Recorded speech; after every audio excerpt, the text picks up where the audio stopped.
টলিউডের hit কাপলদের মধ্যে অন্যতম রাজ চক্রবর্তী এবং শুভশ্রী গাঙ্গুলি।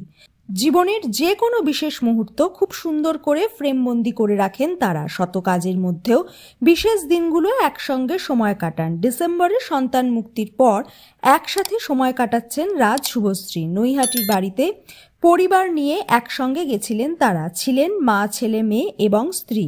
তার আগে ব্যাংককে গেছিলেন সপরিবারে। নৈহাটি থেকে ফেরার পর রাজ শুভশ্রী বন্ধুদের সঙ্গে মি টাইম কাটিয়ে এলেন বিদেশে। সম্প্রতি জন্মদিন পালন শুরু করলেন রাজ।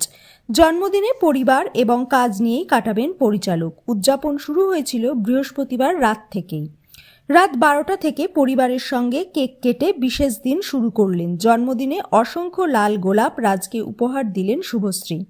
এছাড়া বেশ কিছু অদেখা ছবি প্রকাশ্যে আনেন নায়িকা।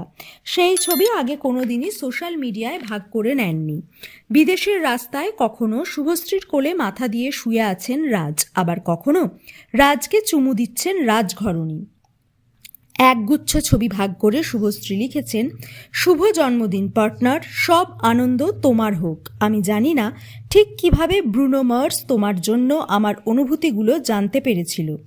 এই পোস্টের মন্তব্যে রাজ লেখেন, আমার ভালোবাসা তুমিই সেরা।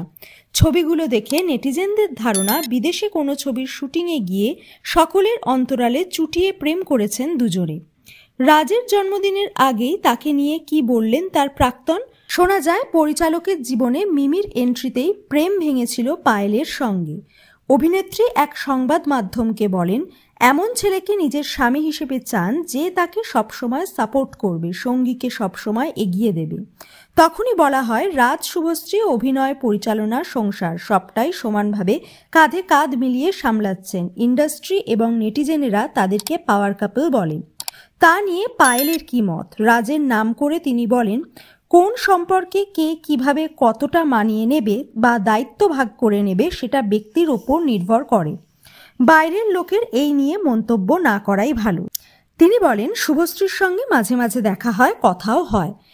রাজ বা পায়েল কোনোদিনই সম্পর্কে থাকাকালীন তাদের প্রেম নিয়ে কোনো কথা বলেননি, যদিও এটা সকলেই জানত। রাজের সঙ্গে বিচ্ছেদের পর পায়েলের আর কোনো সম্পর্কই সংবাদ মাধ্যমের সামনে সেভাবে আসেনি। তবে সেই সময় নিজের সাফল্যের ক্রেডিট তিনি রাজকেই দিতেন। প্রেম ভাঙার পর শোনা যায় জীবন সম্পর্কে তাদের দৃষ্টিভঙ্গি একেবারেই আলাদা, তাই পথ আলাদা হয়ে গেছে। গুঞ্জন এরপর অভিনেত্রী পরিচালক আবির সেনগুপ্তর সঙ্গেও সম্পর্কে জড়ান, তবে তাও বেশি দিন টেকেনি।